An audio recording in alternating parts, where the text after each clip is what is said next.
Número 15. Raio. Os raios são descargas elétricas que ocorrem quando as nuvens se carregam eletricamente.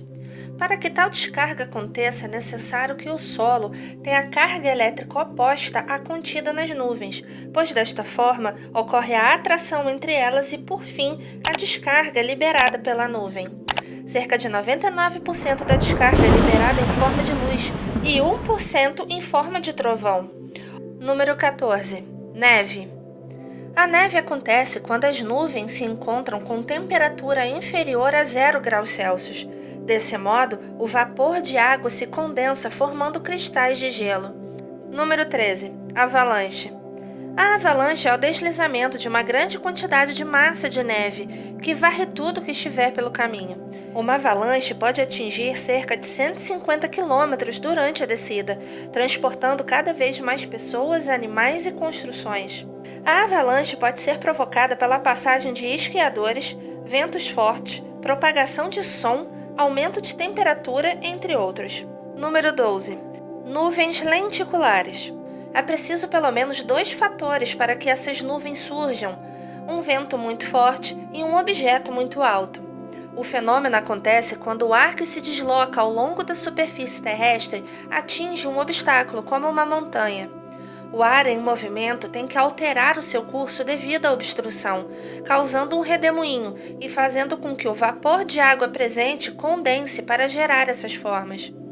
Número 11. Nevoeiro. O nevoeiro é uma nuvem, mas com a base próxima do solo. É um fenômeno que exige alta umidade no ar, sempre acima de 90%, e que reduz a visibilidade horizontal para menos de 1.000 metros. São gotículas de água extremamente pequenas e que ficam em suspensão perto da superfície. Vento fraco ou falta de vento e baixa temperatura são outras condições importantes para a formação do fenômeno. O nevoeiro se forma sobre qualquer tipo de superfície, em lugares frios ou quentes, mas sempre onde o ar está muito úmido. Número 10. Arco-íris.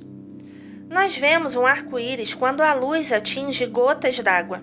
Parte da luz é refratada para o interior da gota, é refletida e então é refratada novamente para fora dela.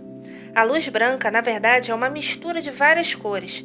Então, quando essa luz atravessa a água, a refração faz com que apareça o espectro das cores que vemos. Os arco-íris não formam arcos como vemos, eles formam círculos completos. Mas quando estamos de pé no chão, só podemos ver a luz que é refletida pelas gotas da chuva acima do horizonte. Assim, não podemos ver a outra metade oculta de um arco-íris. Então, sabe aquela história de encontrar um pote de ouro ao fim dele? Pode esquecer. Número 9. Arco-íris lunar. O fenômeno acontece quando a luz da Lua é refletida em gotículas de água presente na atmosfera depois da chuva ou neblina. E lembrando que a luz do luar, na verdade, se trata da luz solar refletida. Um arco-íris lunar ainda é feito de gotas de água e luz do sol, mesmo que indiretamente. E apesar de todas as mesmas cores que tem um arco-íris também estarem presentes no arco-íris lunar, eles são bem mais fracos, visto que o luar é muito mais escuro que o Sol. Número 8. Terremoto. Terremotos são tremores passageiros que ocorrem na superfície terrestre. Esse fenômeno natural pode ser desencadeado por fatores como a atividade vulcânica, falhas geológicas e principalmente pelo encontro de diferentes placas tectônicas. Milhares de terremotos ocorrem diariamente no mundo. No entanto, a maioria apresenta baixa intensidade. Os lugares mais atingidos por terremotos são os países situados nos limites das placas tectônicas. No Brasil, os terremotos não ocorrem com intensidade. Apesar de o Brasil se localizar bem no centro da placa sul-americana, terremotos causados por desgastes na placa tectônica que causam falhas geológicas podem ocorrer. Número 7. Tsunami. O tsunami é uma série de ondas gigantescas ocasionadas pela mobilização de um grande volume de água. Essas ondas se alastram pelo oceano até encontrar uma barreira que as trave, tal como rochas ou ilhas. Alguns minutos antes do tsunami se chocar contra a terra, o mar recua, já que a onda precisa de volume de água para se formar. Os terremotos que ocorrem no fundo dos oceanos são os maiores causadores de tsunamis. Mas ele pode se dar também por deslizamentos de terra, erupções vulcânicas e impacto de grandes objetos como meteorito. Número 6. Vulcão.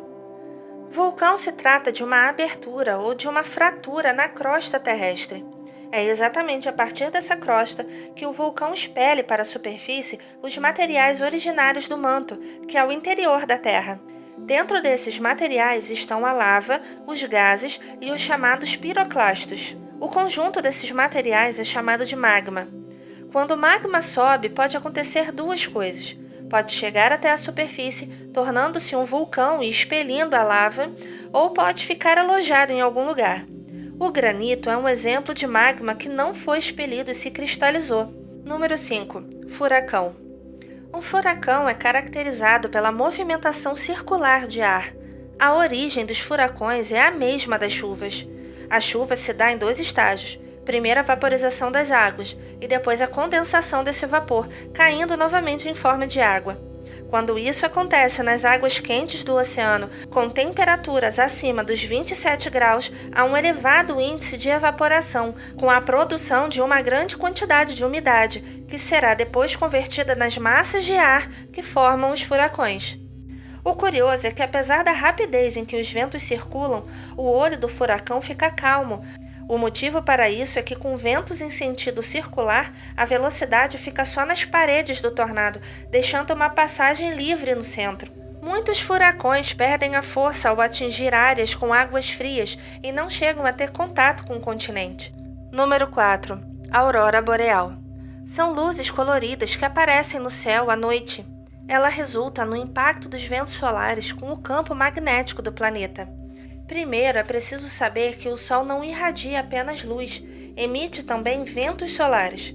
Com isso, chega à Terra uma massa de partículas subatômicas repleta de energia.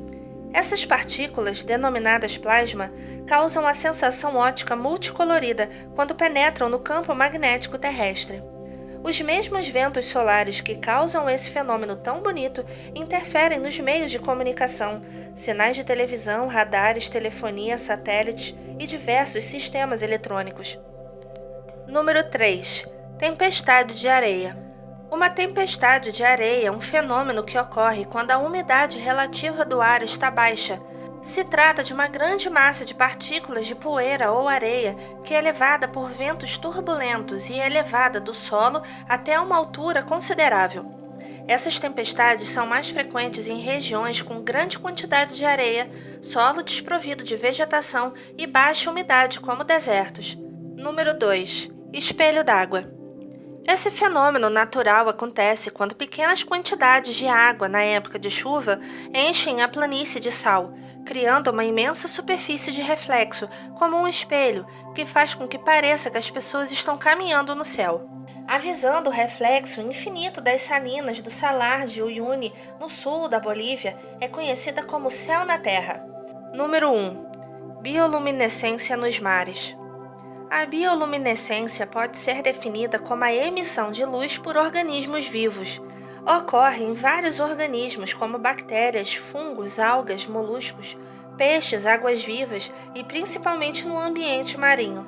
Um exemplo de extrema beleza de bioluminescência em ambientes marinhos ocorre em algumas espécies de águas planctônicas.